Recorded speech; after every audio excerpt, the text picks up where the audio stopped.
blaming the victims, blaming Syrians for their own suffering, blaming the Syrians who were victimized or the target of chemical attacks that the Assad regime exerted on the people of Syria in order to justify what Assad is doing. That's, for me, people like that lose credibility.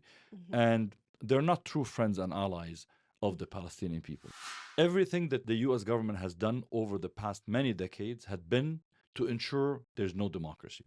Dictators are much better to deal with, easier to deal with for Western governments, because Western governments, let's face it, are not interested in human rights or democracy in that region. They're interested in the safety, security, superiority of Israel in a military way, and also in making sure that they have access to the resources in that region and to preserve the status quo. That is really what U.S. foreign policy had been. And that has been the main reason why the U.S. never wanted to see Assad out. Our struggle was never meant to be easy. And this is not the time to become cowardly. This is not the time to be scared or intimidated. This is the time actually to even be more vocal than we've ever been.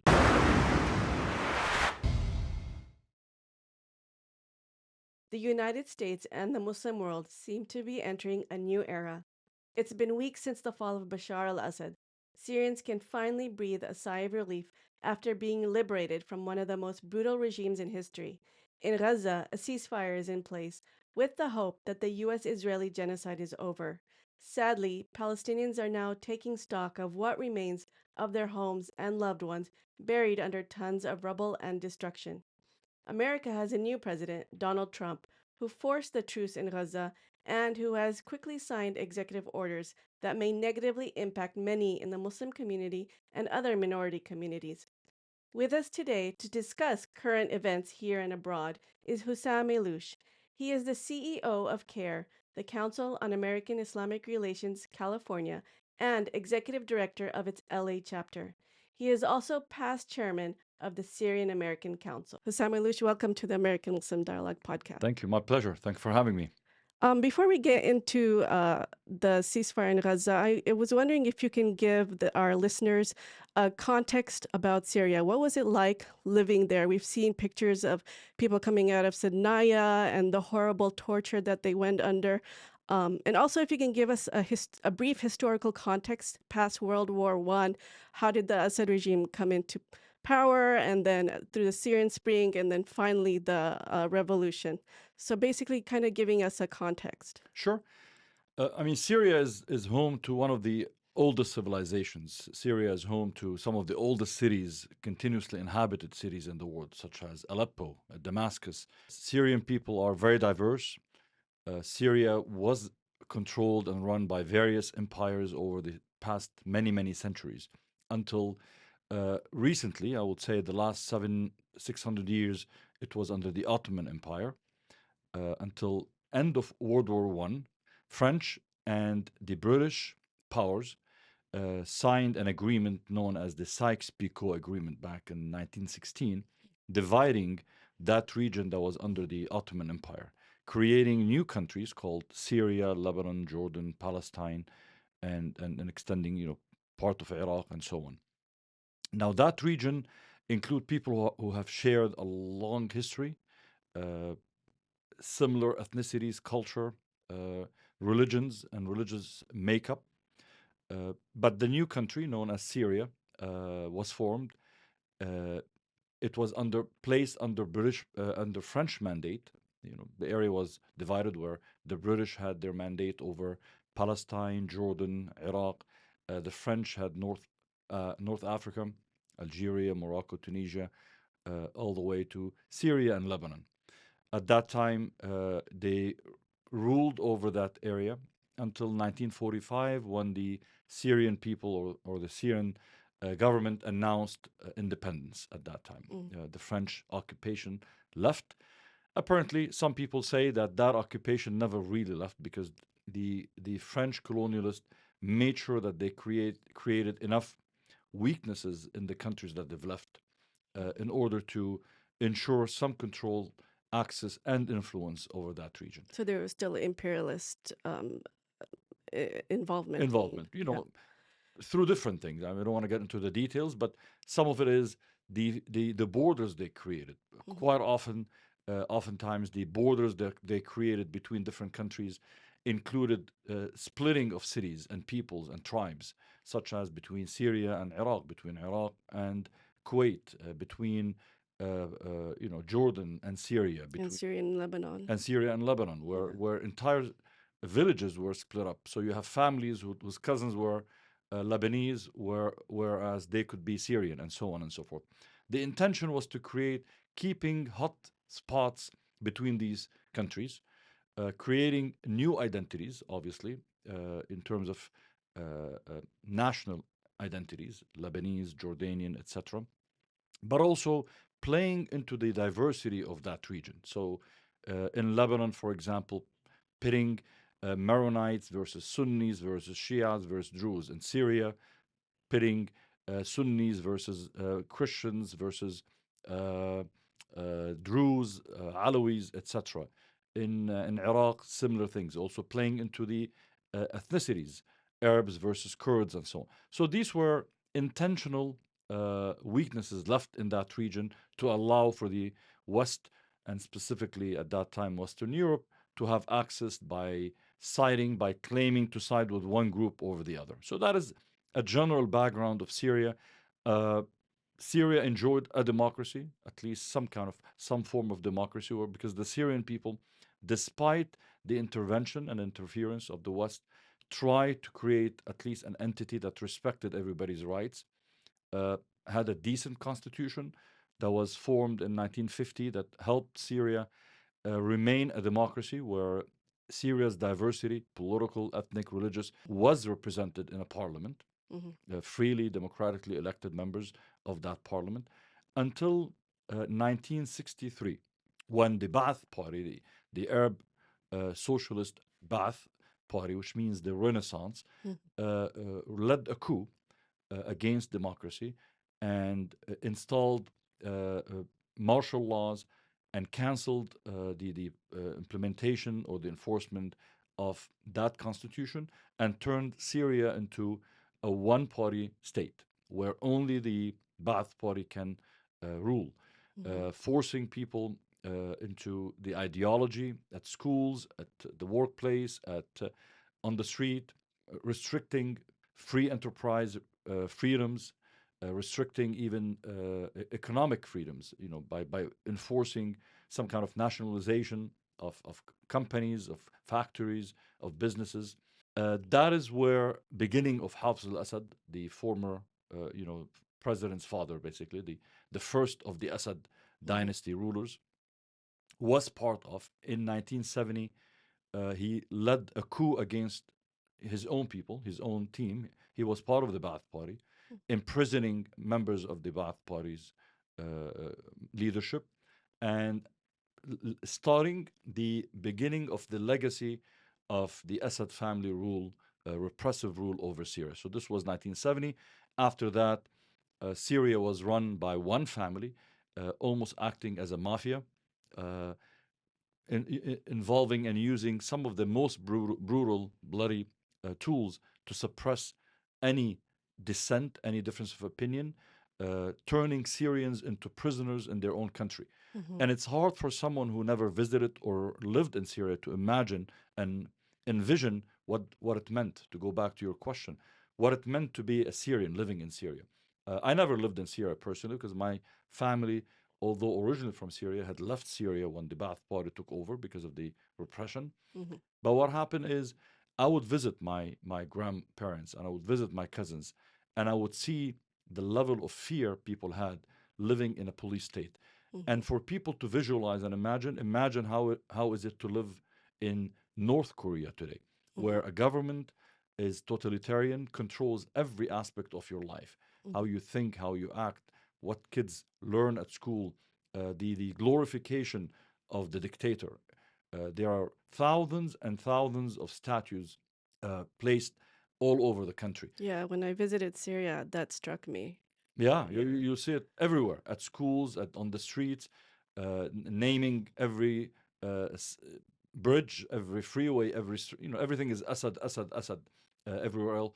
everywhere in the country. So Syrians tried to dissent, and anytime there was dissent, they were met with the most bloody of brutality that you can imagine. In 1982, Mm. the people of Hama, the city of Hama in northern Syria, because they express some dissent, the forces of Assad and his brother Rafat al-Assad went on the city for 4 or 5 weeks, bombarding the city, killing 40,000 people. Most of them innocent people, had nothing to do with anything. After that, the people of that city of Hama were treated as enemies in their own country, in their own city, by the regime. The regime, now the Assad family happens to be from the Alawi segment or sect in Syria, which is predominantly living in the coastal area, the northwestern part of Syria, Mhm. used to be in the mountains. He used as a system his own sect basically to create fear, to isolate and punish people from other religions and other sects, including the majority of Syria, which is Sunni. But he also suppressed Sunnis, Druze, other Alawis who dissented with him, Christians, Kurds, all over Syria, but also created fear, telling his own sect, if we lose power, the Sunnis and the Mhm. majority of the Syrians will come and wipe us out. By Mhm. playing into that fear, he created a group of willing oppressors with him who became the soldiers, the actors of torture in the prison systems. Syria had more dungeons and prison systems than universities Mhm. to place political activists. So all of that was the part of how Syrians lived in fear, of Mhm. course, and I'm sure we'll talk about what started and how did the revolution start in 1211. Yeah, and I actually wanted to first ask you a little bit about the anti-imperialist left, only because they've been very outspoken in word and deed as far as Palestine, and have really taken on the cause. They, but in this case, they insist that the revolution was a regime change, whether it was by U.S. or NATO or Israel. Some can be written off because they were either paid by Russia or they visited Russia, like Aaron Mate or Max Blumenthal. But then there's other respected journalists like Glenn Greenwald and Palestinian author Susan Abul Hawa who have valid question marks about the validity of the revolution. And then we also have great thinkers like Jeffrey Sachs and Noam Chomsky, who also, so it really confuses people because Syria seems to be a little bit more complicated than the straight occupation, say, for instance, of Palestine. So I wanted to ask you, what do you think it is that these people are missing as far as their analysis on Syria? Sure.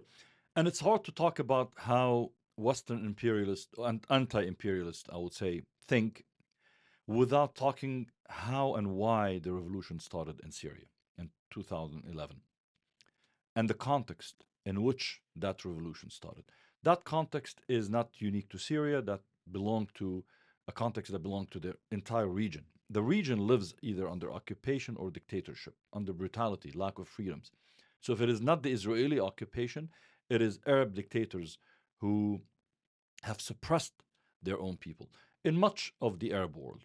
So in 2011, after so many decades of oppression, lack of opportunity, dehumanization, Arabs decided to launch something, not in a coordinated way, in a very spontaneous way, something known as the Arab Spring. Started in Tunisia first, when the Tunisian people rebelled or went on the street opposing the rule of Zain al-Abidin bin Ali. Hmm. And then soon after that, it followed in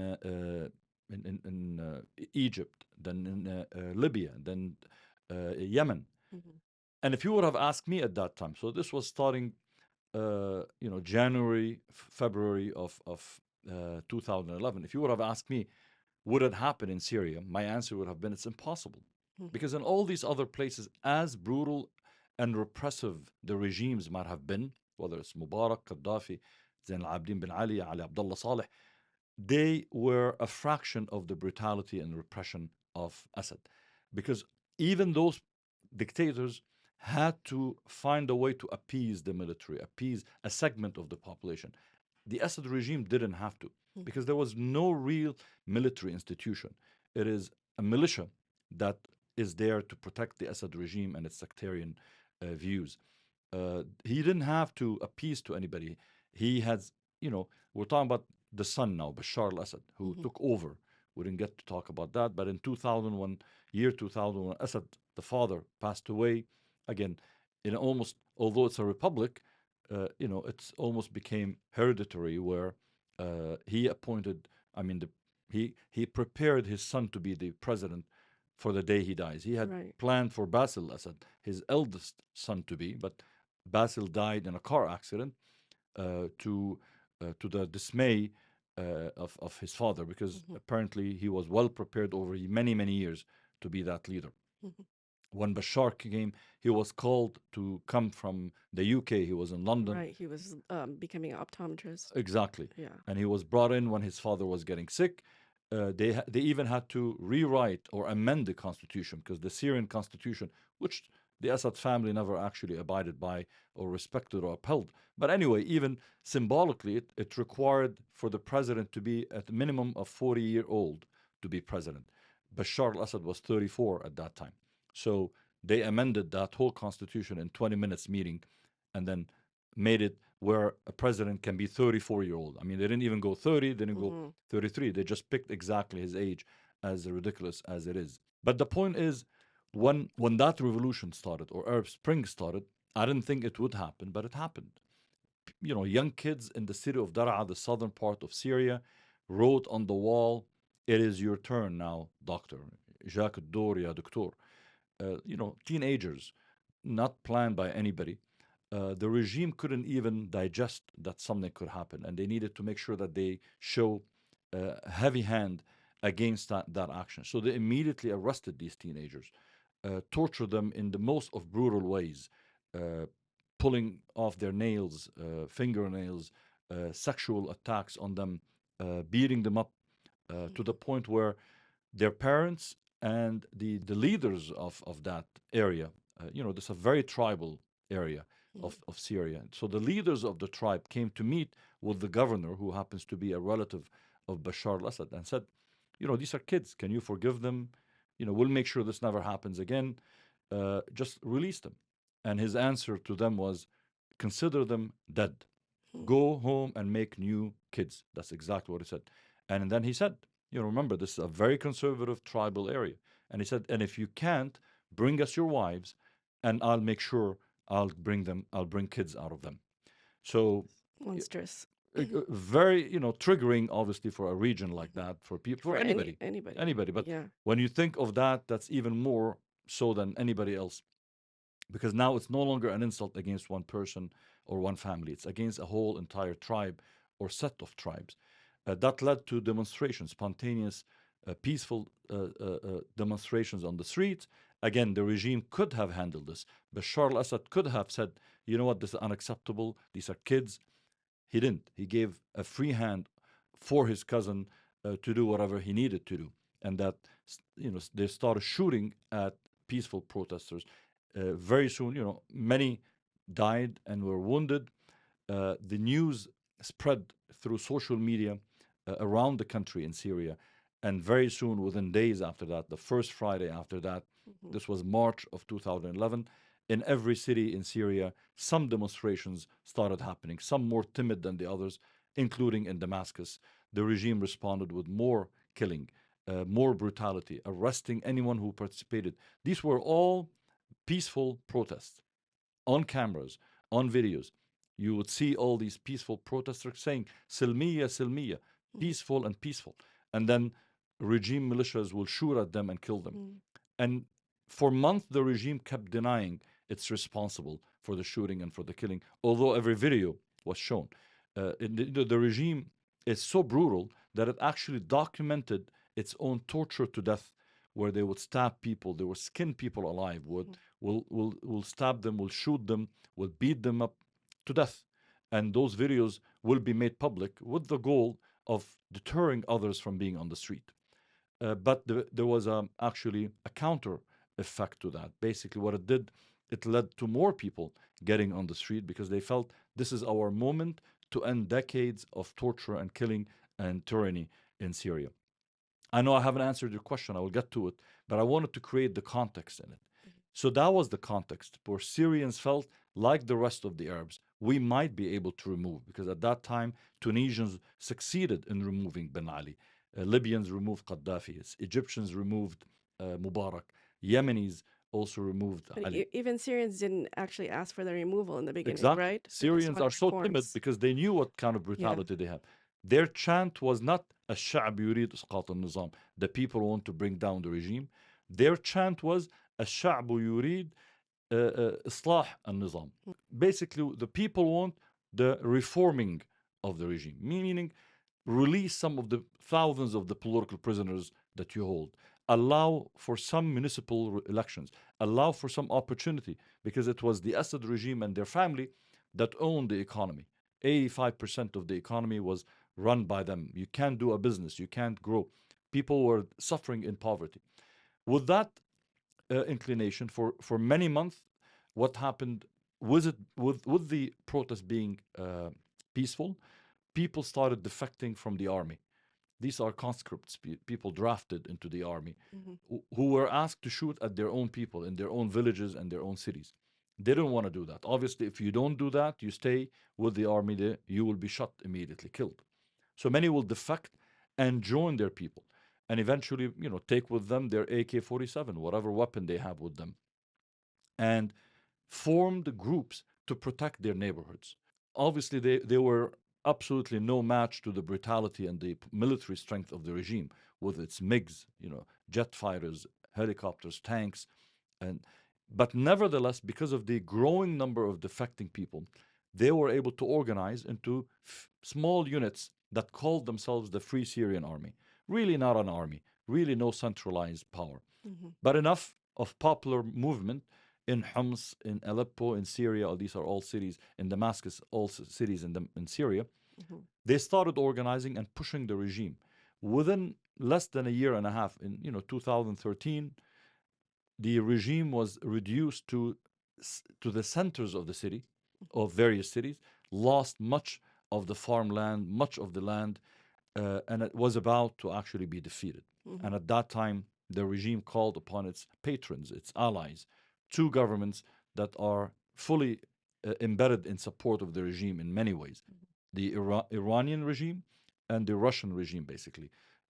Both came in major help. First, the Iranians came by sending their analysts, their trainers, their military trainers, and this was a long time relationship, so this is not something new.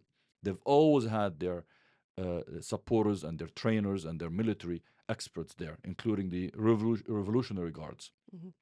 But that wasn't enough, so Iran started arming, funding, training sectarian militias from all over the world, starting with its own proxies in Lebanon, Hezbollah, sending thousands of fighters to fight against the Syrian people to preserve the regime, and then bringing in Shia sectarian militias from Pakistan, from Afghanistan, from Iraq, from other places, playing into sectarianism, claiming that the Syrian people are not rebelling against a dictator, but these are extremist Sunnis who want to destroy holy sites for the Shia community and so on. Propaganda to Propaganda, of their own course. I mean, people. these are the same sites that existed in Syria for centuries and centuries. And obviously, the Syrian Revolution included people from all walks of life, including Shias, Alawis, Sunnis, Druze, Christians. This was a revolution for freedom for all Syrians. But propaganda works, and sectarianism was playing high. But even with that intervention, still the Syrian people, with their large number, remember this is a country of 23 million people, were able to push back against Assad and his sectarian allies, to the point where at that moment Assad reached out to Russia and told Russia that unless you intervene, we would lose. And Iran went to Russia and put the same request. Russia got involved fully with its air force in the most brutal, scorched earth tactics. Any city where rebels controlled the area, Russia would bombard in a scorched earth policy, leading to the loss of a lot of lives. By then, the rebels were pushed out of most cities into the northern part of Syria, to the city of Idlib, and to the border area that linked to Turkey. Mm-hmm. By then, the toll has reached, you're talking about until 2, 3 years ago, the toll has reached 600,000 Syrians killed at the minimum, Wow. mostly at the hand of the regime. Half the country, more than half, 13 million people, forced as refugees or internally displaced people out of 23 million, so 60% almost. The regime controlled much of the land by force, and the U.S. funded and allied SDP, the Syrian Democratic SDF forces, which is a connected group to the PKK, the Kurdish workers forces, as they call them. It's a Marxist group that seeks independence or secession from Turkey, but they extended their presence and actions in northeast part of Syria under U.S. support. So Syria was a divided country, weakened country, until maybe we'll talk about what happened in November of last year next. But I want to answer your question. So with all of that, dealing with the anti-imperialists, Yeah. with all of that in mind, the problem with anti-imperialists, for the most part, not all of them, in the West, is that they see the world through one prism. Number one, only the U.S. has imperialism, or only U.S. imperialism is bad. Iranian imperialism, Russian imperialism, Chinese imperialism is never addressed, never talked, never looked at the same way, Mm-hmm. which is a hypocritical position to begin with. Imperialism that uses oppression, injustice, suppression of other people is wrong, regardless under what claim it makes. Western, Eastern, Northern, Southern, doesn't matter. So that is one. Number two, much time Western anti-imperialist thinkers and activists see or judge a conflict based on how the U.S. addresses it, Mm-hmm. and if the person being considered there, the dictator or the leader being dictator, is he or she, usually they tend to be he's, unfortunately, uh, if such a dictator is pro-Israel or anti-Israel. Assad has known how to play it. Although him and his father have offered Syria as a place for the CIA to torture any of its suspects, enemies. This is the rendition The program. rendition program. Yeah, Syria was on top of the list because the torture in Syria would get you any confession that you wish to make.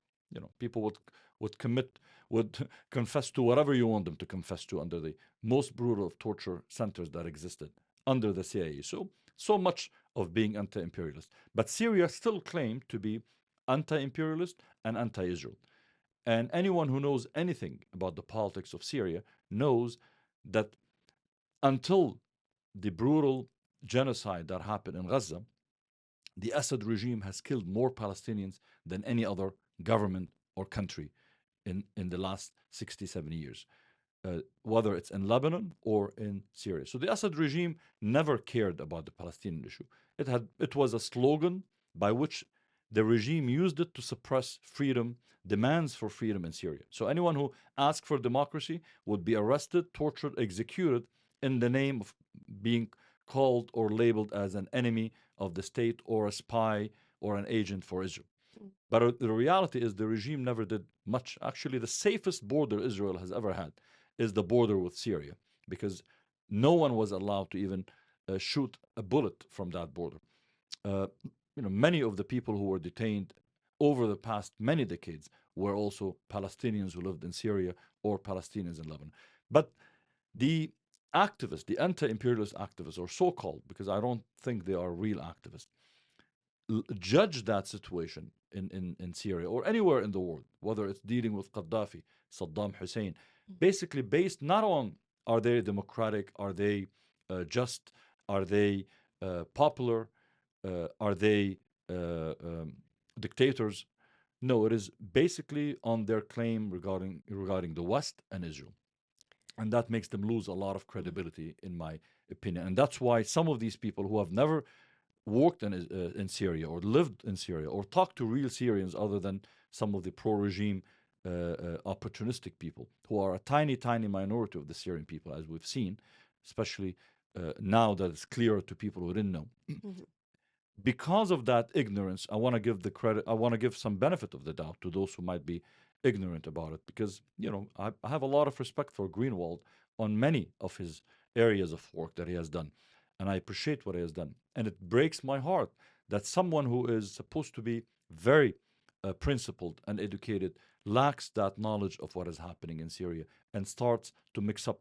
Even Blumenthal, Max, who worked for Al-Akhbar newspaper, which is a pro-Assad, pro-Hezbollah newspaper in Lebanon, and quit from that newspaper because he said, I can no longer be a hypocrite. The newspaper that was blaming the rebels and the Syrian people for what is happening because they were pro-Assad, he witnessed what is happening. He said, I can no longer be part of this. And he quit Mhm. from that newspaper. And he blamed the Assad regime for the crimes. And then eventually, soon after he visits Russia, comes back, and his views change 180 degrees, which is hard to believe. Mhm. For me, it is no longer. And then not only that, blaming the victims, blaming Syrians for their own suffering, blaming the Syrians who were victimized or the target of chemical attacks that the Assad regime exerted on the people of Syria. In order to justify what Assad is doing. That's, for me, people like that lose credibility. Mhm. And they're not true friends and allies of the Palestinian people, because if your support for the Palestinian cause, a noble and just cause, is based on how you feel about the West and imperialism, rather than about the deserving nature of the Palestinian people for freedom and equality, that is not different than what the people of Egypt or the people of Syria or the people of Kashmir or the people of East Turkestan or Mhm. any other people under suppression or occupation. If it is based on your own politics, not on the politics of principled politics, then these are temporary allies. These are conditional allies. These are people who would be our allies when it's convenient for them, not convenient for the victims of oppression. So I just wanted you mentioned Israel and how Bashar al-Assad used that as basically a hammer over his own population. But what about the pro-Palestinian argument that the timing of this was all bad because of the genocide, and as well as the fact that Syria was used by the Axis to deliver weapons and armaments to Hezbollah and other Palestinian resistance. So basically, this hurt the Palestinian cause. Yeah, and I've heard that argument, and my question to people who ask that question, not you, but those who raise it, is should we tell the Syrian people to wait for another decade under oppression? What should they do with 200,000 of their own loved ones who are being detained in Syria's dungeons, in Sadnaya, in Tadmur, in Mazza prison, in Adra prison, who are being tortured to death on a daily basis? Dozens of them are being killed and executed. What do we tell them? Tell them, wait until the anti-imperialists feel you have the right time to do it. Mhm. You know, it's almost like telling the Palestinian people, don't act for your freedom until the Western, usually very European, anti-imperialists feel it's the right time. Mhm. People don't work this way. People's movement, the Syrians had to wait for the right moment for them to be able to launch their freedom revolution in 2011.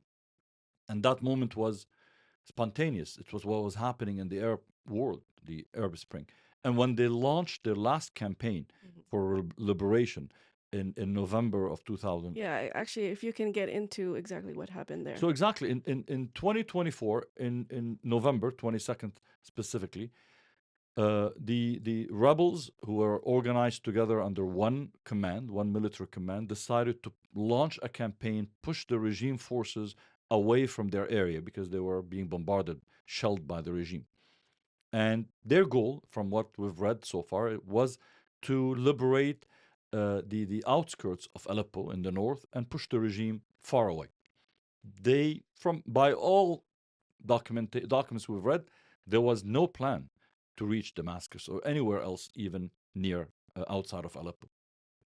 But by then, the Assad forces, after 14 years of its warfare against the Syrian people, has lost a lot of its members. Many have defected. It has now been rendered into a very sectarian militia. And because of the economy struggling, there wasn't enough to feed and support and fuel the corruption of all the heads of these units. Each was acting as its own militia. No unified command, no morale, and they witnessed their own leaders being corrupt and brutal. So there wasn't any will or intent to fight back, apparently. So when the launch of the campaign started by the rebels, uh, within hours, uh, the military units of the regime were disintegrating, making the entry into Aleppo easy. Uh, it kind of, uh, maybe built the appetite for the rebels and said, what about Hama and Homs? And then when they reached those cities and it was very easy, in matters of days, each city didn't last more than a day or two at most. Then they decided that maybe it's time to go to Damascus, the capital of the country, Mhm. where the force, the heavy political force of the regime and military was there.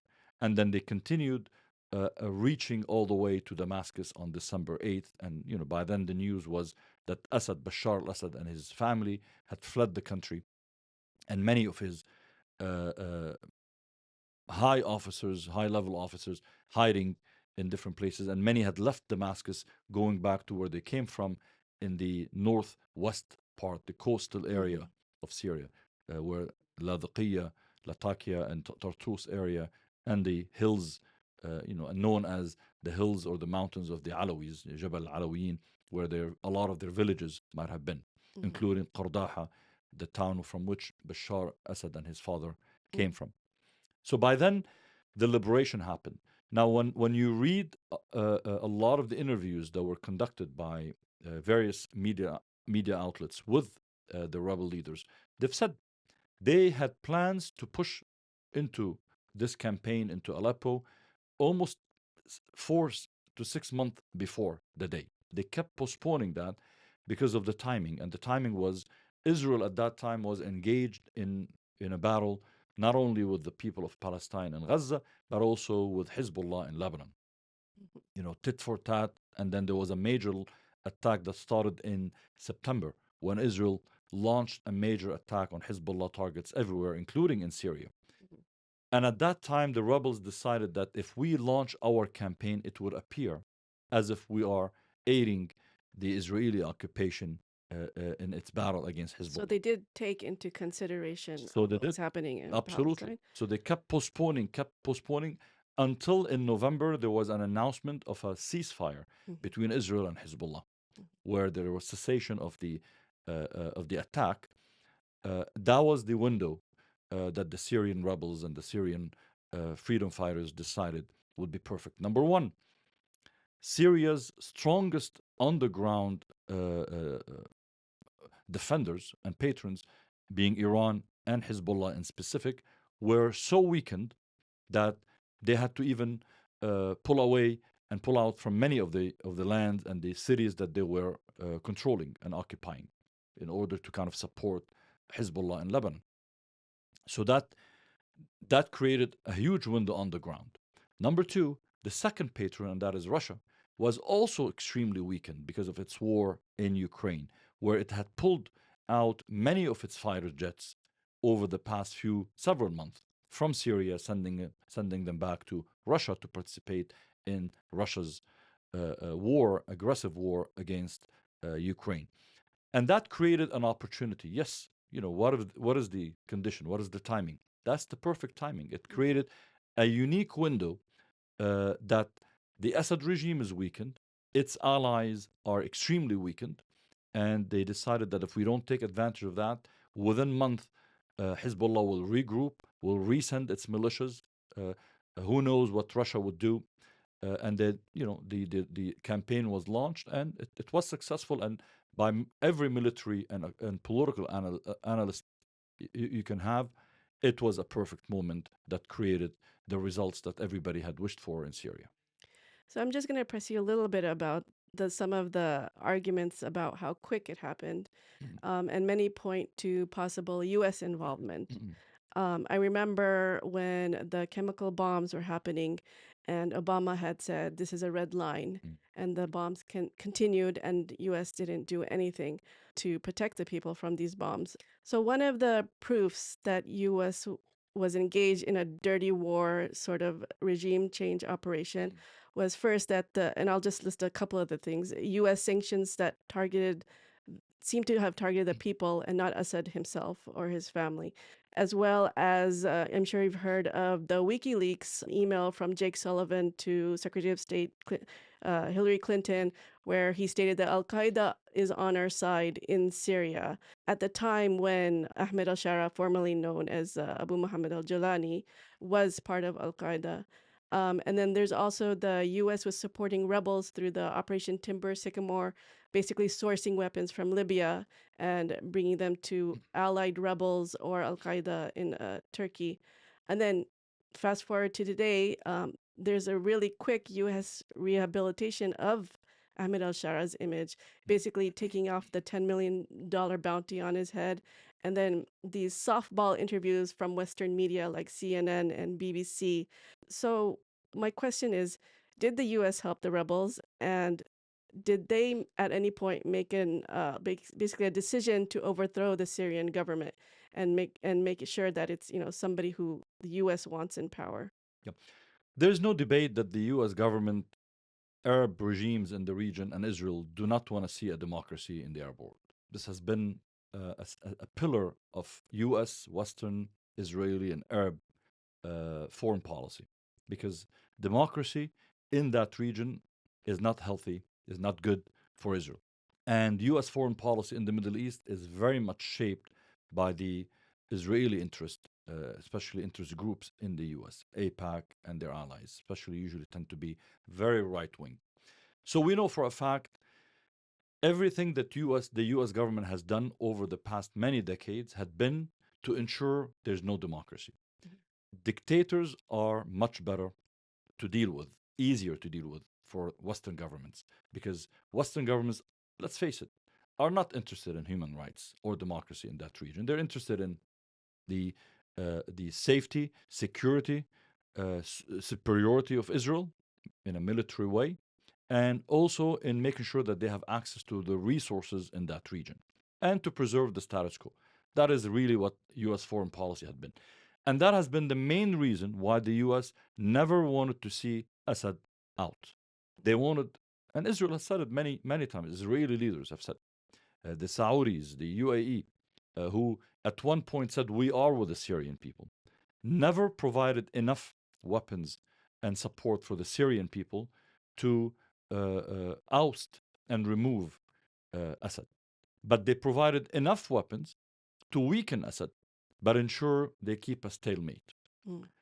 Syrians could have removed Assad long time ago if they were provided, what do you call it, ground-to-air missiles to push away the Russian jets. But they were denied again and again under different pretexts. So Syrians were given enough weapons to weaken Assad and survive, but not to win, because Assad served the purpose.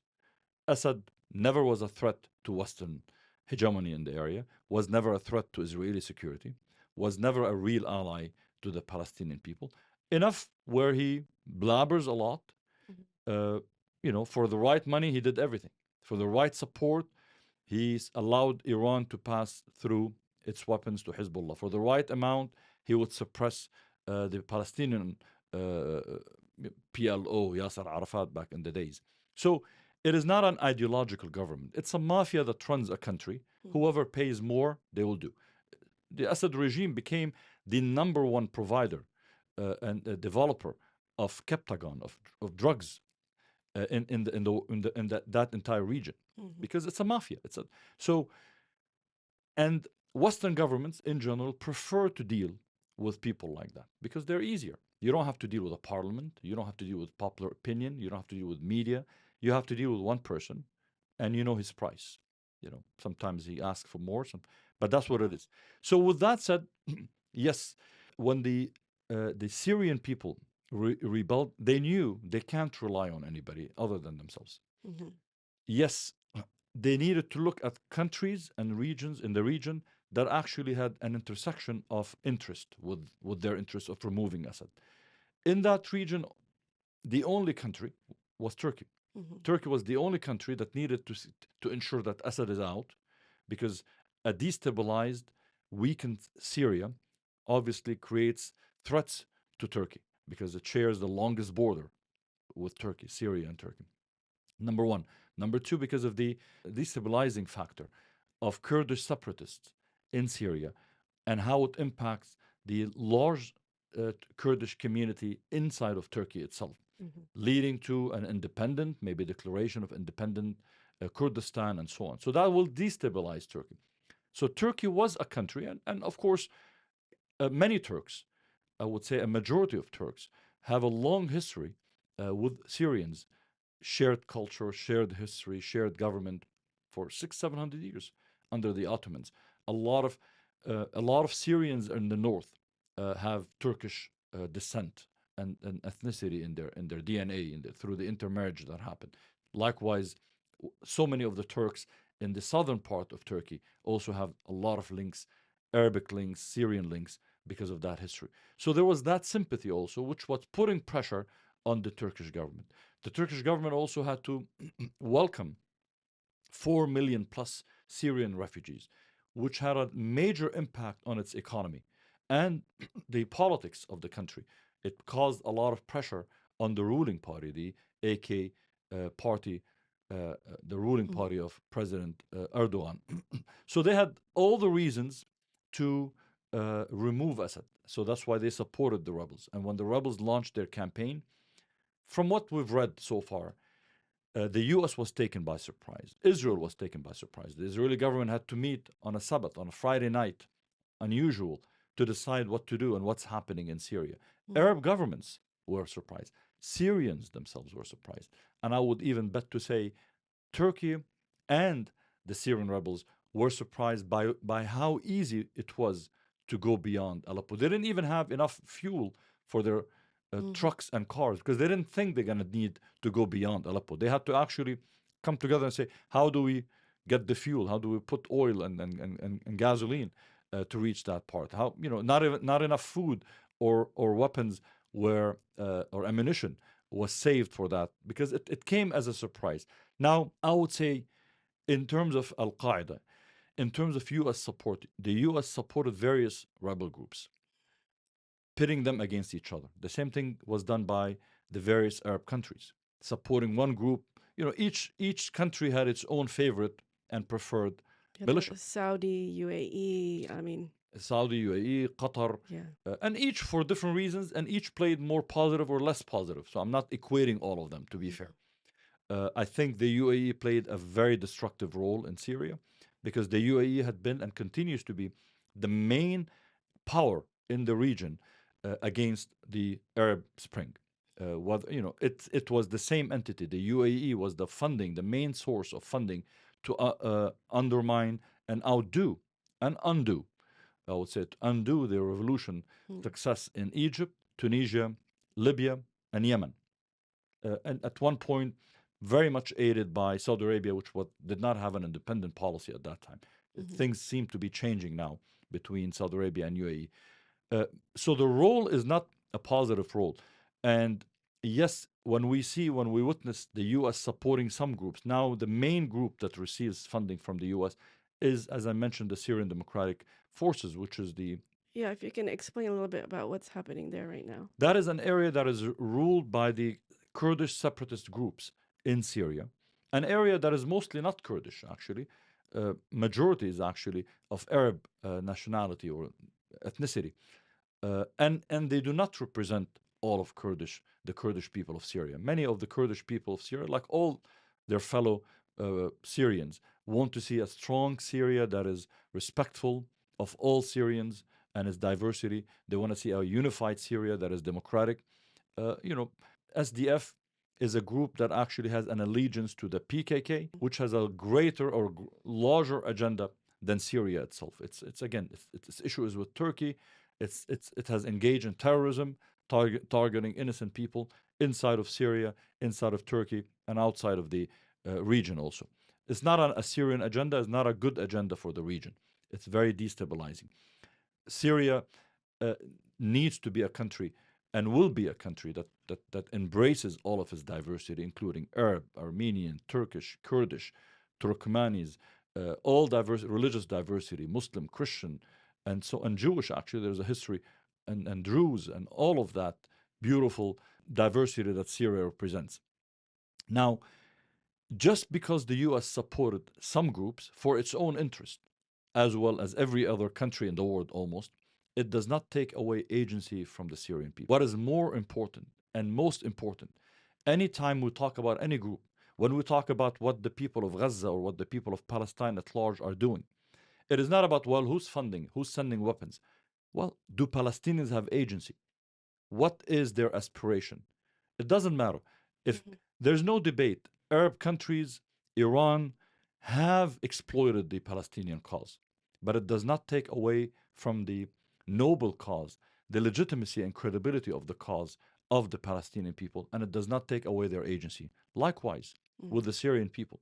Yes, the Syrian people don't produce their own weapons. They don't have fighter jets. They don't have helicopters. They needed to deal with one of the most brutal and barbaric militias, the Assad militias, in recent history. Unlimited support from Iran and its proxies, by Russia, and we see what Russia does in Ukraine. Very brutal. What do you ask the Syrian people? You can't tell them, well, you should have said no to money coming or support coming from Arab countries or the US because, you should have died. Do we tell them you should have died? We can't do that. As long as they are fighting and striving for a country that belongs to them, not to serve as a proxy to another country, we should stand by them. And what we see so far, yes, I would say even the group that leads the coalition of military forces today that runs over Syria is led by one group, the Hayat al-Tahrir of Sham, the HTS, led by what used to be known, who used to be known as Abu Muhammad al-Julani, Ahmad al-Sharaa. I would personally say, and many Syrians would have said, that group would not have been our favorite group. We were looking for something, especially over the past few years, something that is more moderate, something that is more representative of what Syria's heritage is. But also, we would be unfair if we don't acknowledge the fact that he himself, his group's policies and ideologies have shifted from the days when he was part of Al-Nusra, Al-Qaeda, and then he split up from them, saying that I don't agree with their policies, I don't agree with their global agenda, and I don't agree with some of the sectarian and actions that actually targeted civilians. I can't but judge by what I see. And I'm not talking about this is something that happened overnight. This has been happening over the past several years, at least 4, maybe 5, 6 years in the northern part of Syria, where we've seen security, where we've seen some stabilization, some respect for freedoms, for people's diversity. And now we see that in the rest of Syria under their control. We haven't seen any mass killing as people were worried it would happen, vengeful against people just because of their sect or their region. We see a voice of reason, a voice of wisdom.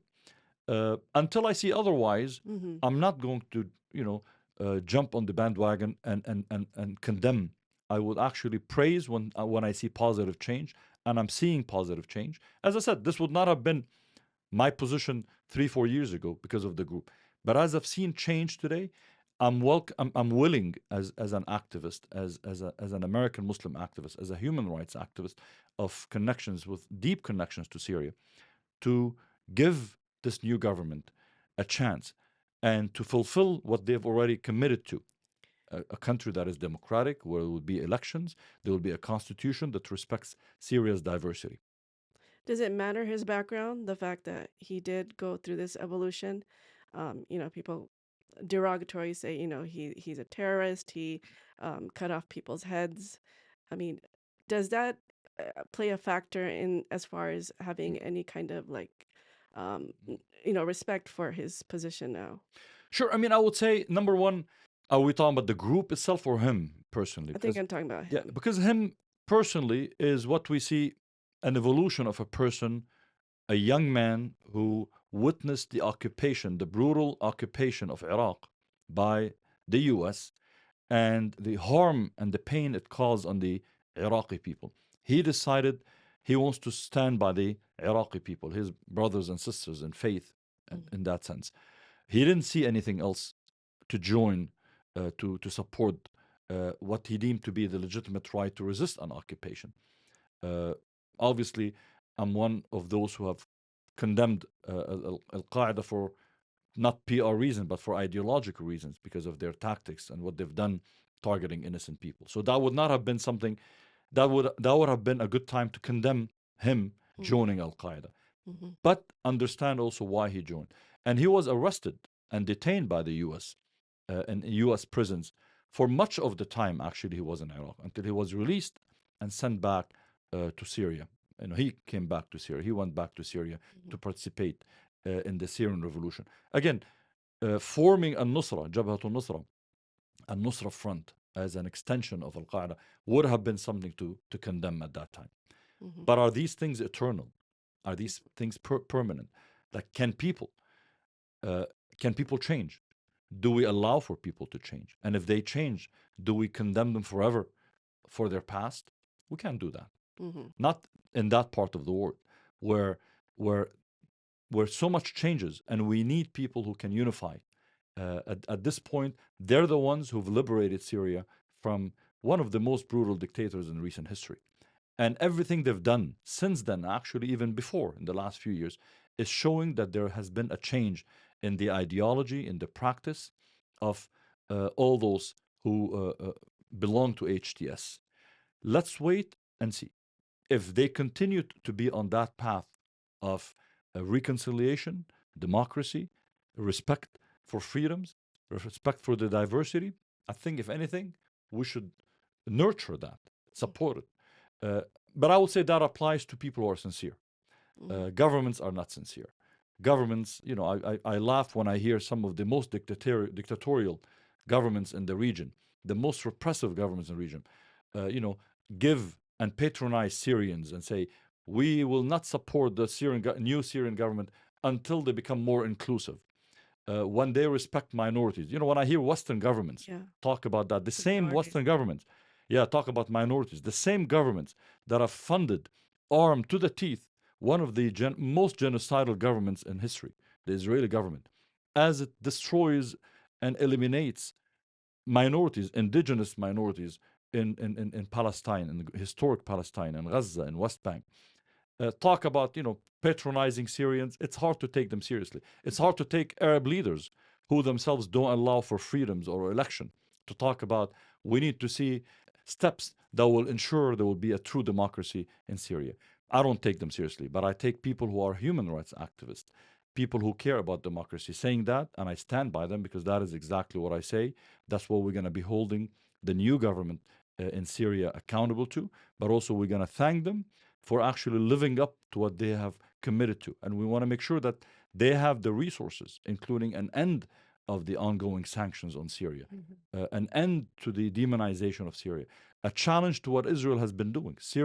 Israel, the minute its secret ally, in my opinion, Bashar al-Assad, left Syria, immediately went on a rampage, destroying every military base, every unit of the Syrian military.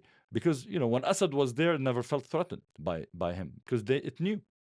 Israel knows much of the military in the Arab world is directed at suppressing the people, not the enemies outside. But when that leader was removed, Israel was afraid because now it's in the hand of the Syrian people. Not to say that the Syrian people have any time for any battle with anybody. Syrians now are busy and focused on rebuilding their country after 60 plus years of complete destruction under the Assad family and the Ba'ath Party rule. Syrians want to focus on rebuilding their education system, their economy, their democracy, their parliament, their rights, protect those rights. And yet, without forgetting their moral duty towards their brethren and towards the causes of justice around the world, including the one in Palestine. So I finally wanted to end with the future of Syria and what it holds. I watched a interview with an Arab influencer, and it seems like Ahmed al-Sharaa hit all the right points. He's talking about the revolutionary era is over. It's time for state building. He also said that it's going to take 3 years to write a constitution, I guess, in another interview, and 4 years to hold an elections. And actually, that's a quite a short timeline considering the devastation Syria has been through. Do you think that this timeline is actually too ambitious? Maybe he's biting off more than he can chew? Yeah. Let's keep in mind now, Syria is not yet safe at the safe shores yet. Syria continues to deal with uh, an area that is a couple of areas that are out of its control. It has survived what seems to be like a civil war, but it's actually a war of liberation, if you want to look at it this way. There's a lot of tension. Over 200,000 people are still missing, presumed dead, killed under torture. These are family, loved ones who are very upset. They're looking for answers, looking for justice. There are people who've committed, it's not just Assad, it's not just Bashar al-Assad killing 600,000 people and making 200,000 people disappear. There was a whole system, apparatus, intelligence agencies, torture centers, fielded and supplied by thousands, maybe tens of thousands of regime members. Who is responsible? Who gets to be punished? How? What extent?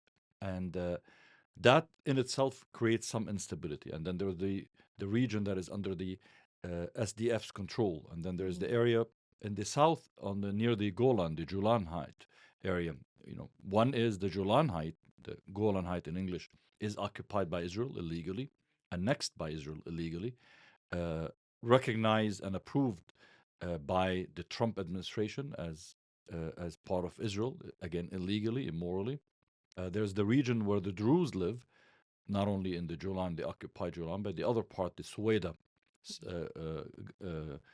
governorate of Syria, where also they're very anxious about the new government, and there are negotiations happening about making sure that it's fully integrated. So all of that keeps things very unstable.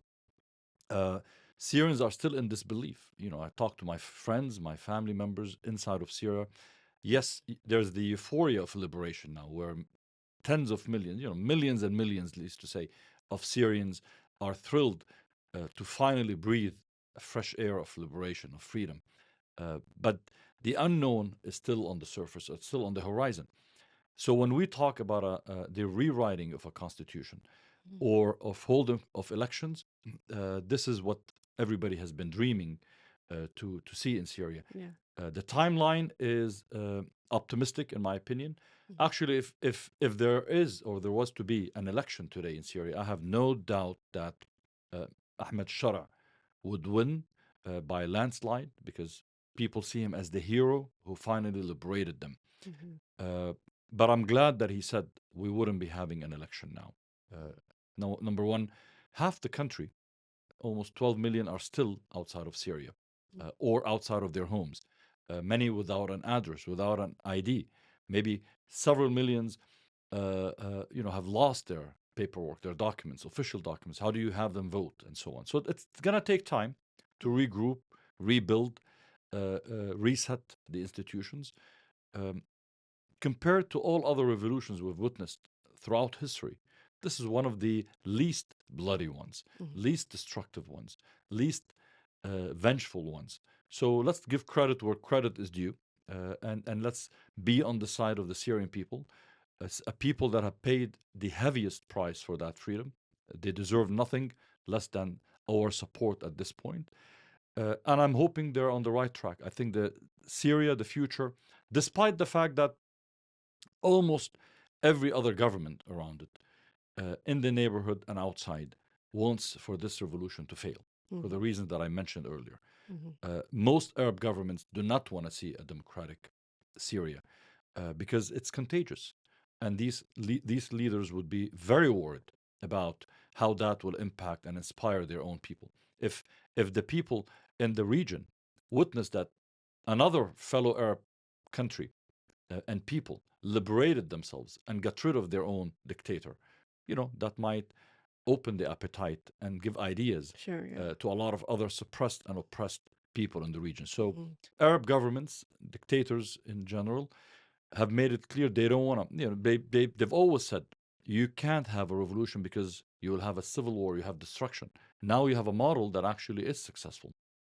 Israel doesn't want to see a democracy in the region, keeping in mind that historically speaking, culturally speaking, religiously, socially, politically, Syria and Palestine are an extension of each other, the way Syria and Lebanon are an extension of each other. Yes, there are political boundaries and national boundaries nowadays imposed by Sykes-Picot, but historically, people saw themselves as an extension.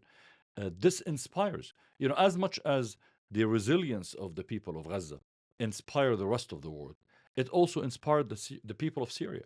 The Arab Spring itself, as it started in 2011, was an inspiration of the resilience, earlier resilience of the people of Gaza. Mhm. Likewise, today, the resilience, sacrifice, and victory of Syria's liberation movement is an inspiration to the Palestinian people. That a brutal, well entrenched, well armed, well supported regime of oppression and repression that have lasted for decades could be replaced. What kind of message it tells the Palestinian people, who also are suffering under a brutal apartheid like repressive Right. government? It gives them inspiration that no repression and injustice will last forever, as long as the people who are the victims of that repression continue to persevere and have a focus and have a commitment and dedication and willing to sacrifice for their freedom. So this is definitely a fragile time for Syria. What role do you see American Muslims or Syrian Americans playing in rebuilding of the country? American Muslims must stop learning about their Islamic history, Islamic politics, Islamic state of affairs from, I would hate to put it in that way, usually white Western males in general, sources who have no clue, even if we put the best of intentions and give them the benefit of the doubt, they have no connection and understanding of the culture of what's happening there The religion? and the religion, let alone. Yeah. Yeah. So American Muslims, if they want to learn about Palestine, about what's happening in Kashmir, what's happening in Syria, what's happening to Rohingyas, what's happening to Uyghurs, talk to those people. There's no shortage of them in America itself. Talk to them at your local mosque, at your local community centers, at your schools for the students. Talk to them and hear their stories and their experience. I don't need to learn about what's happening in Syria or Palestine from some Western anti imperialist white male who has no clue about my culture, who reads my history through a prism of supremacy. Even those who claim to be doing it for us, they still talk to us in a patronizing way. They still talk to us through a prism of their understanding of what's happening. Our history of liberation, anti colonialism, anti imperialism is a unique one for Muslims around the world. And we appreciate allies. This is not about saying no, but I would not accept allies who want to force their understanding and their own solutions to our problems in the way they see it. We witnessed an outrage the day Ahmad Shara met the German Hmm. politician. I think the Annalena Barbeck or yeah, something. Yeah. yeah, and the whole discussion was not about the pain of the Syrian people, not about all these dungeons and torture centers being liberated, and we witnessing almost all the prisoners who were in these prisons being killed, and the few thousands who survived out of 200,000 came out with no memories and Yeah. with mental illnesses because of the torture. Women who were raped with their children being placed in prison. Instead of that discussion, the Western media was talking about, when they were interviewing him, the talk about was, are you going to allow alcohol? Are you going to allow nightclubs? Why didn't you shake the hands of that female politician? That is what the West looks at us for. I mean, that is the prism by which they judge us. They don't understand. They were absent, silent, when tens of thousands of Syrian women were tortured, abused, raped. But suddenly now they're talking about we need to make sure that the new Syria is a place where men and women shake hands. Who cares? This is a personal choice. They want to shake hands. They don't want to shake hands. They want to grow a beard. They don't want to grow a beard. They want to wear hijab. That's a personal choice. Focus on the bigger issues. But I don't expect that from them. So I want to go back to your question. American Muslims have to be independent in the way they seek information and make conclusion and act. The best role we can do is ensure that our own government in America is not used by interest groups to suppress the aspirations for freedom and democracy and human rights in that part of the world. The best thing we can do is educate our elected officials, and those who refuse to be educated, replace them. That's why we vote.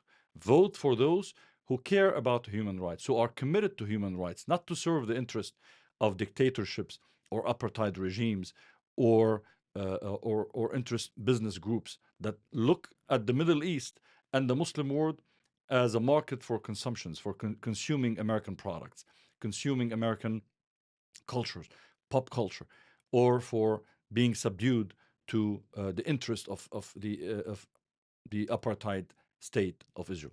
So my appeal to American Muslims is own your narrative, learn about your narrative, learn about that history, travel, go visit places. It's not that expensive. It is pretty safe now. You can go and visit not just Syria, you can visit the rest of the Muslim world today and see where your roots are.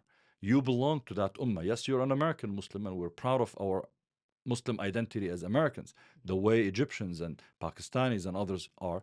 But also at the same time, all of us belong to that ummah, and their affairs are our affairs. One is not a true believer until, in that sense, connect with that ummah.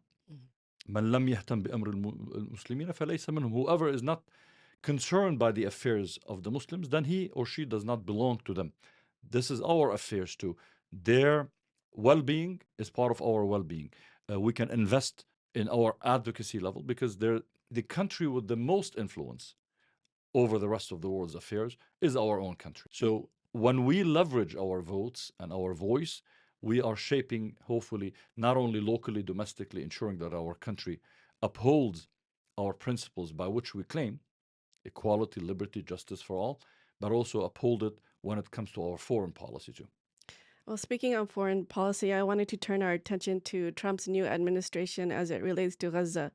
We have a ceasefire, but we're still seeing killing going on in Gaza, and the conditions are still there for an occupation by land, sea, air, food, everything.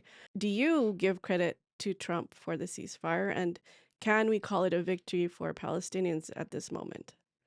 It is hard to look at things in a separate way, obviously, but sometimes you just celebrate the little victories as you await what's going to happen next. So I don't want to be misunderstood as if someone who believes Trump cares about the affairs and lives of the Palestinian people. I don't think he does.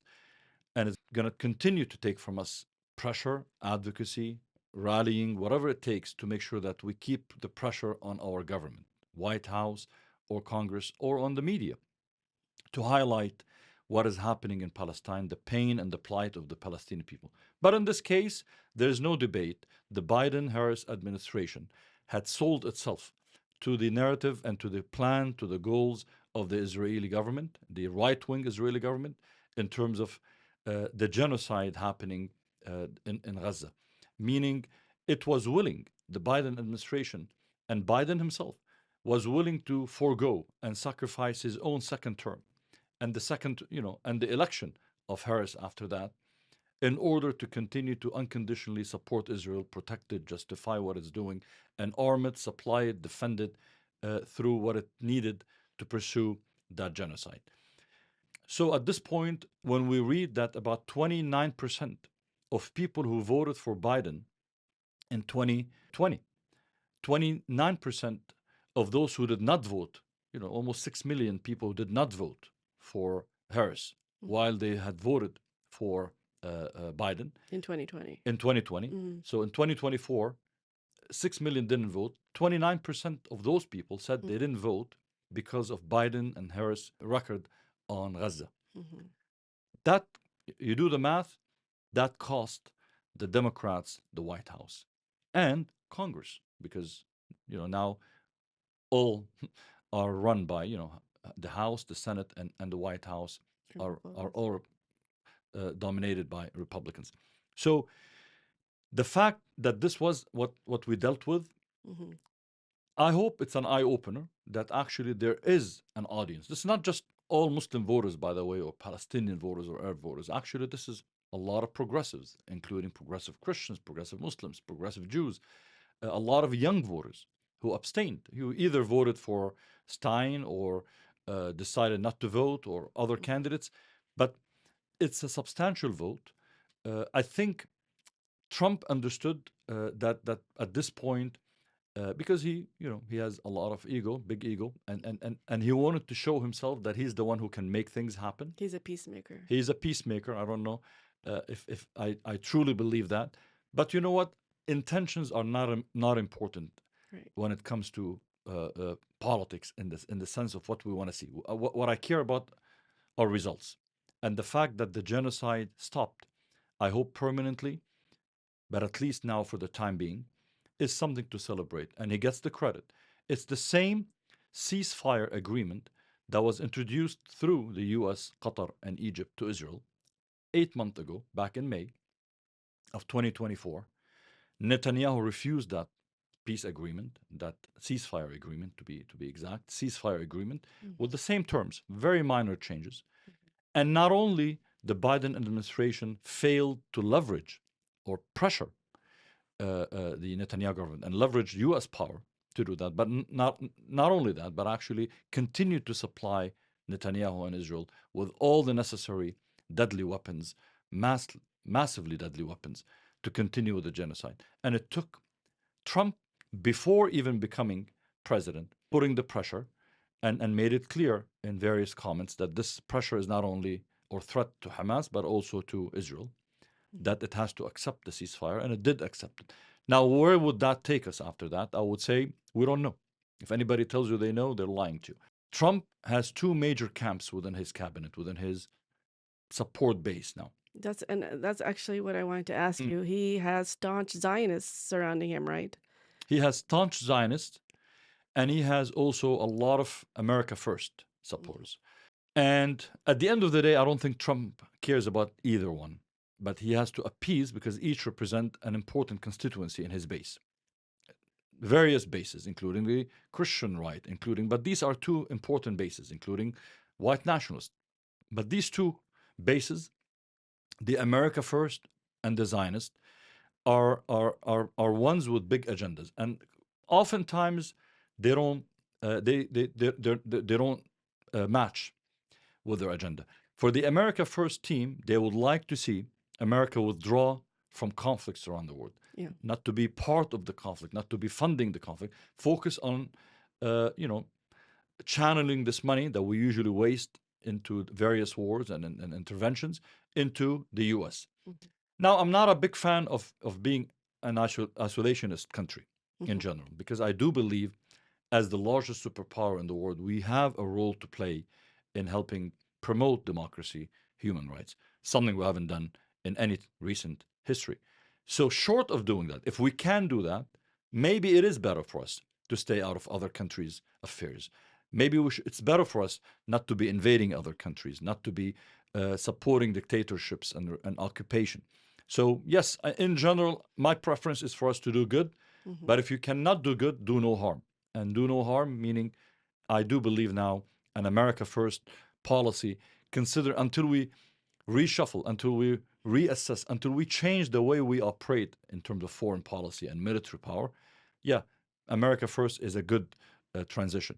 But also the Zionist groups are powerful within the Trump administration. And my fear is he's going to try to appease both in some different actions, contradictory actions. Like we hear sanctions against some of the most racist and brutal settlers in Palestinian occupied areas, by Israel, now are being lifted by Trump.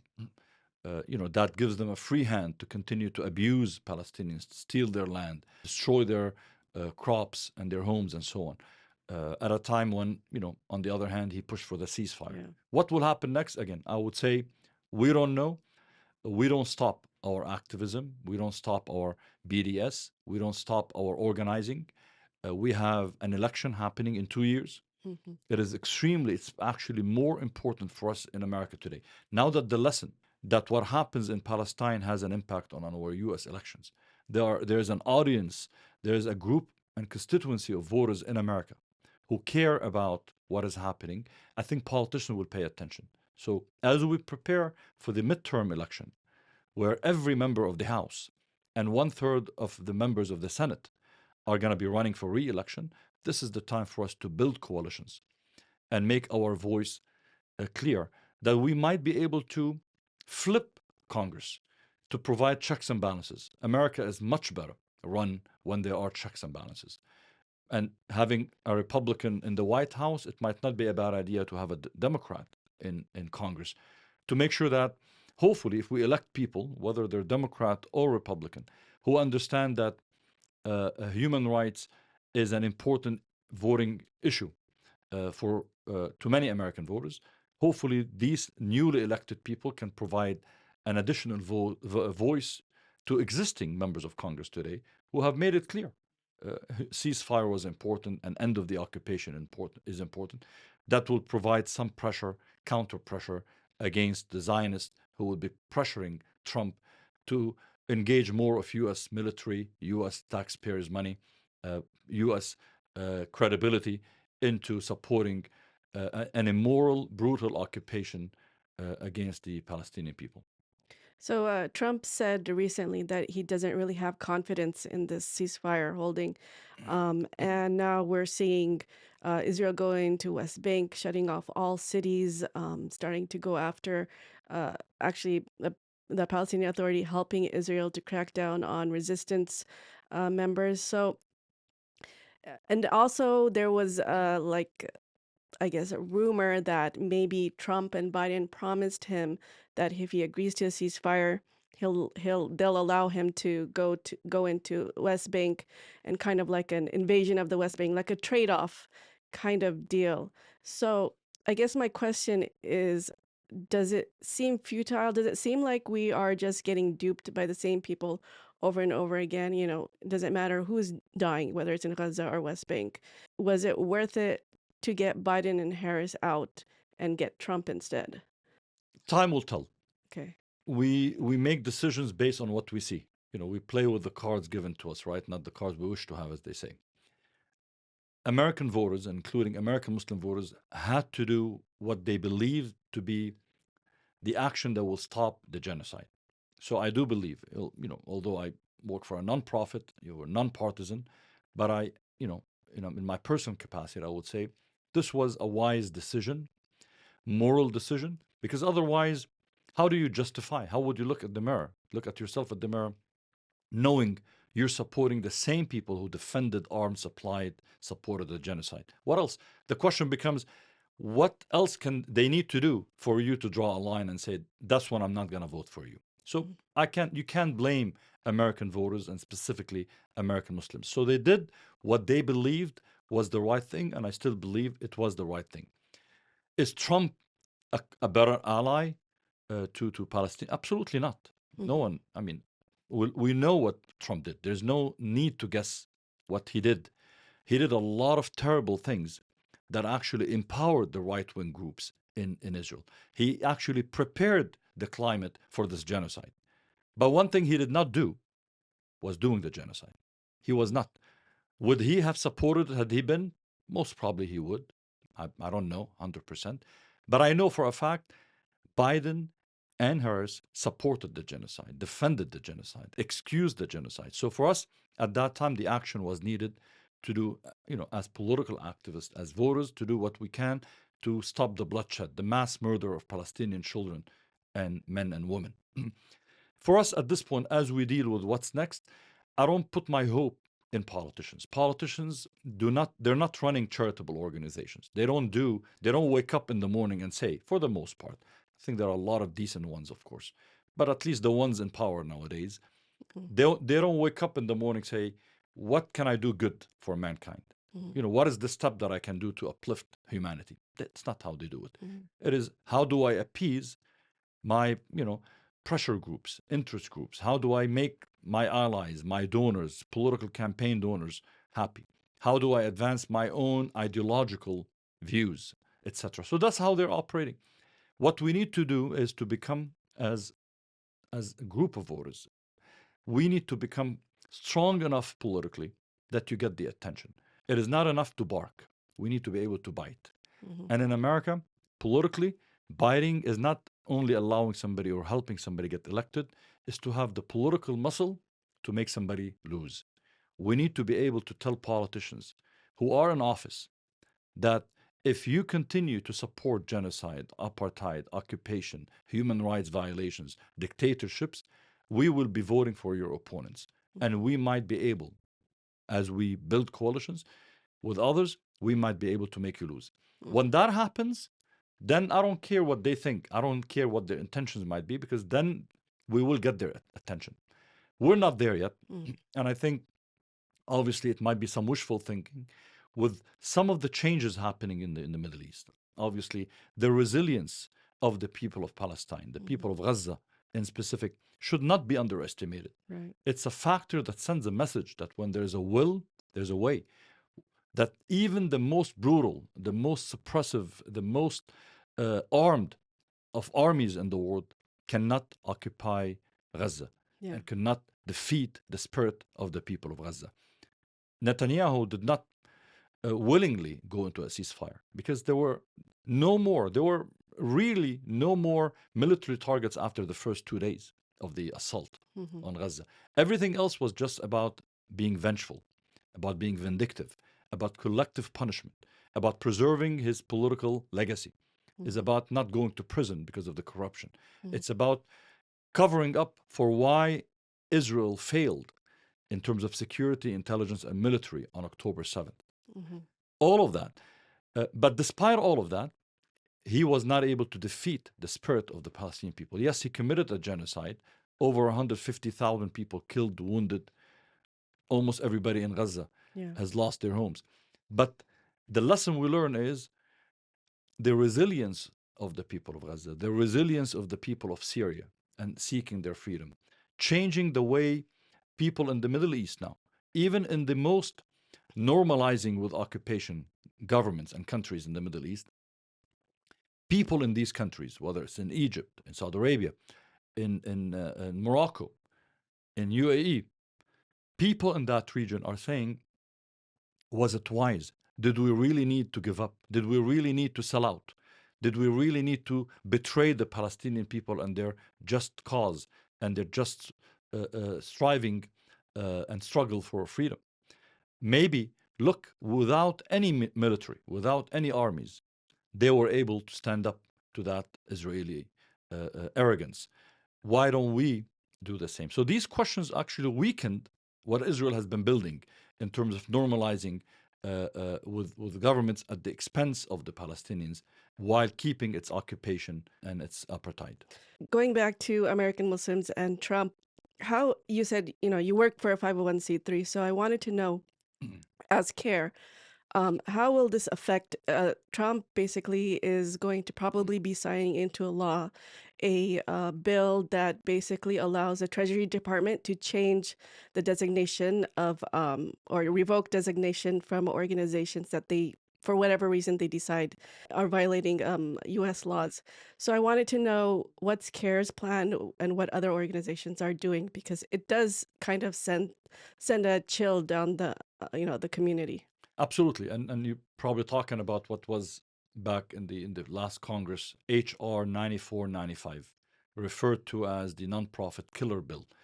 That bill, it passed through the House in the last session. It didn't go through the Senate, so it will have to be reintroduced. And enough members of Congress, especially Republicans, are saying they will be reintroducing it, and it will probably easily pass through Congress now that House and Senate are fully controlled by Republicans, and there were Democrats who supported it, unfortunately, in the last session. That bill was pushed through to punish organizations that actually criticized Israeli human rights abuses, the ones that's actually organization that spoke for Palestinian rights. So the goal was to punish these nonprofits by revoking their nonprofit status in ways that make them seem criminal or shady.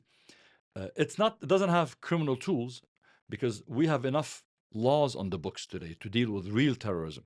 But this is about designating such organizations by the Secretary of Treasury, saying that these organizations are terrorist organizations, therefore revoke their nonprofit, meaning you no longer get a tax exemption donating to these organizations, and these organizations now will have to pay taxes on whatever donations.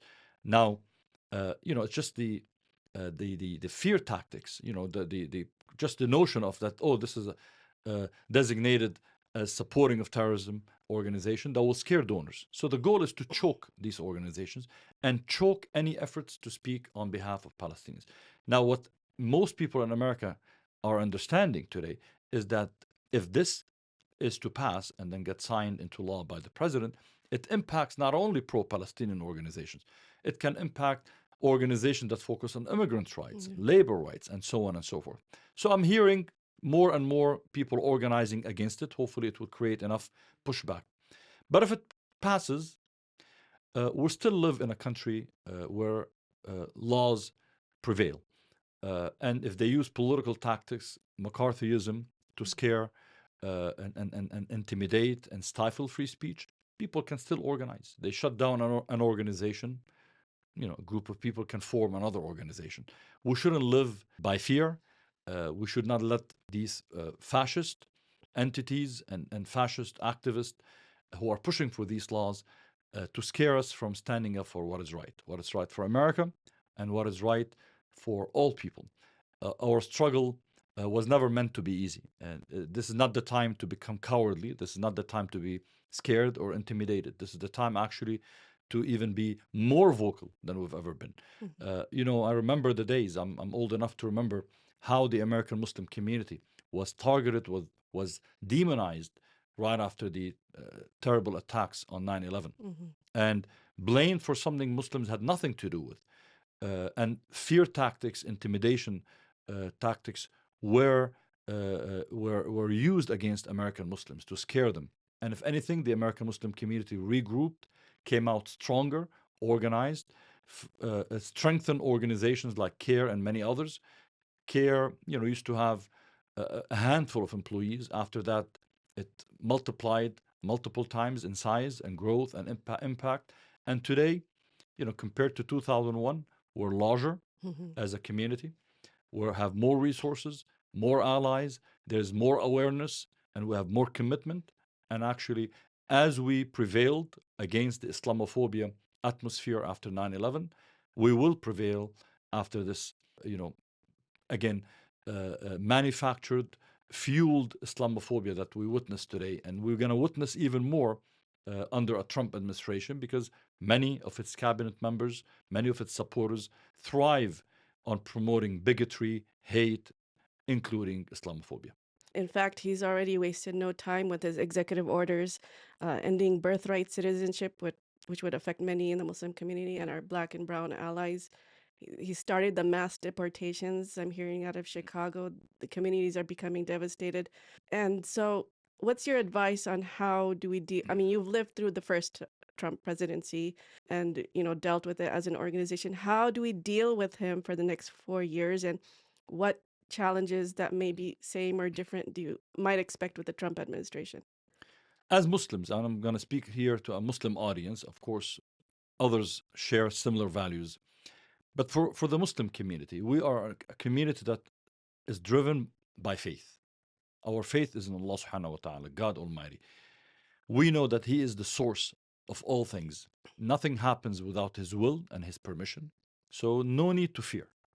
If you stand by what pleases Allah subhanahu wa ta'ala, in tansurullah yansurkum. If you stand by what pleases Allah subhanahu wa ta'ala, Allah subhanahu wa ta'ala will stand by you. No fear. Number two, our driving force after our faith is our pursuit of justice for all people, humanity and dignity. That's what drives us. This is the most important tenet of our faith after Tawheed, after monotheism. And actually, scholars say monotheism in itself is a form of justice because you're doing justice to your creator by worshiping the Creator alone. So, really, our central tenet as Muslims is justice. And when I say justice, it's not just about justice for us, it's justice for all people. So, don't say, well, I'm a citizen, why would I care about uh, other people in America being targeted if they are from other communities? Uh, why would I care about people being deported if they don't have a legal status? Well, number one, if we look at how many people have come to this country as fleeing warfare and economic injustices in their own country, you will notice and you will find out that probably 80%, if not 90% of them, fled some mess that we were responsible for creating in True. their own country.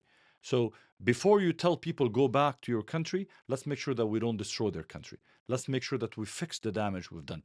Then most people will have no reason. Nobody loves to leave their family and livelihood behind them and start from scratch in a new country where they don't speak the language, where they're going to be treated with disrespect and racism.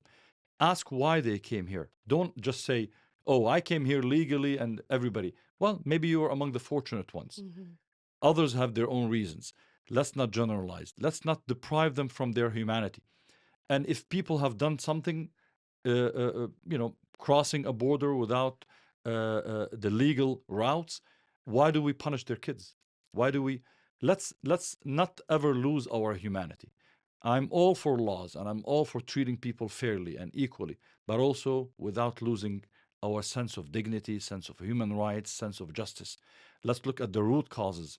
Let's realize that much of these anti-immigrant policies are usually triggered, announced when it involves targeting people of brown colors, of Middle Eastern, of Muslim, of Latino, of African ancestries. We rarely hear about implementing and enforcing these laws when it's Canadians or Irish or German immigrants. We know that at the root cause of a lot of these policies is white nationalism, is the racism that has driven much of the policies of our country for so many decades and maybe centuries. And it's the same thing we're witnessing in Europe today, where there's this xenophobia and there's transatlantic connection. We hear Musk making comments, we hear politicians Yeah. in America connecting with the most xenophobic groups in Europe. So, yes, there is a targeting of brown immigrants, whether brown because they're Latino or brown or black because they're from North Africa or the Middle East or South Asia in Europe. Uh, we need to be alert, not to be used, because I know some in the Muslim community fall for the slogans that the Trump administration, because Muslims tend to be a lot of times entrepreneurial, uh, you know, focus on conservative values, which are great, alhamdulillah for us. But at the same time, we have our Muslim values. So to our American Muslim viewers and listeners today, I remind ourselves what drives us as Muslims. Accountability in front of Allah subhanahu wa ta'ala. Treating people the way we would like to be treated. These are the, loving for others, what we love for ourselves, as the Prophet, peace be upon him, said. Let us be an example. Let us be the voice in America today of America's conscience. Let us be the voice of our morals and America's morals, or at least presumed and supposed to be morals and principles. Not just act when it's impacting us. It's only when it's Gaza or Kashmir or a Muslim ban. Let's make sure that people know that we are committed to these values, regardless who violates them or who is victimized by those violations. So, in that vein, can you share maybe a Quranic ayah or a surah that you think that helps guide you in your work, maybe in the next 4 years under the new administration? Sure. The verse where Allah subhanahu wa ta'ala says, Ya ayyuha alladhina amanu, kunu qawwamina bil qisti shuhada'a lillah. All people who believe, be steadfast in standing for justice as witnesses for Allah subhanahu wa ta'ala. Be it against yourself or your own loved ones, your own kin or your own tribe. Meaning, stand for justice, regardless who is going to be the victim of injustice or the recipient of that justice. Meaning, even if your own people, your own country is committing injustice, don't shy away, because you are doing so, as the verse says, shuhada'a lillah, as witnesses for Allah subhanahu wa ta'ala. That Allah is your witness. Do it, meaning do it when it's popular or when it's unpopular. Do it when you think you're going to bring the results or when you think you're so weak you might not, at least in your own humane material analysis, achieve the results. Because if you go back to Syria and look what happened, they didn't have the power. They didn't think anybody was with them, and they were able to undo and remove one of the greatest and worst and powerful, most powerful dictatorships because of the will, the faith, the commitment. We can learn from the people of Gaza, the people of Syria, the persevering people in East Turkestan and other places around the world by continuing to focus on doing the right thing, not what's the convenient thing or the safe or comfortable thing to do. Hussam Ayloush, thank you for your time. Jazakumullah khair, and for speaking with us at the American Muslim Dialogue. My pleasure. Thank you for having me. Wa iyyakum. Thank you to Zaid's Gaming PCs for sponsoring this episode. May Allah reward you immensely. If you enjoyed the episode, please visit our Patreon page to support independent media that features timely discussions relevant to you and the American Muslim community. Also, please don't forget to like, share, subscribe, and comment with your thoughts. This helps our channel reach more viewers and bring you more quality content. Thank you, and may Allah reward you.